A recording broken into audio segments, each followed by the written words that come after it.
Yangi telefon oldingiz yoki iPhone'dan Androidga o'tdingiz, narsalaringizni ko'chirishingiz kerak. Polni narsalaringizni iPhone'dan Androidga ko'chirsa bo'ladi. Yoki bo'lmasa Xiaomi bo'lsa Xiaomidan Xiaomiga o'tirsa, Redmidan Redmiga yoki Redmidan Samsungga o'tirsa bo'ladi. Polni narsalaringizni ichidagi kontaktlaringizgacha o'tadi. Buni hozir qanday qilishni ko'rib chiqamiz. Buning uchun mana shu Babanet kanalimizga kirib olamiz.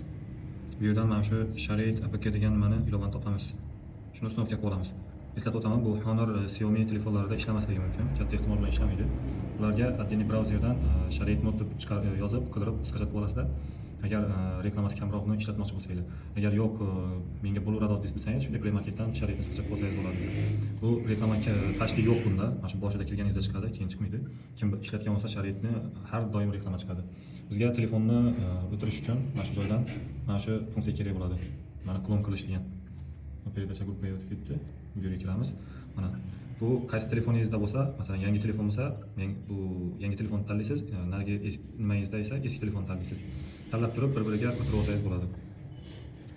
Bundan tashqari bu nimasi iPhone'ga ham o'tadi. Masalan iPhone'ga ham o'tirsa bo'ladi. Masalan Sharitni o'tirmoqchiman. Отправить bo'lsamiz.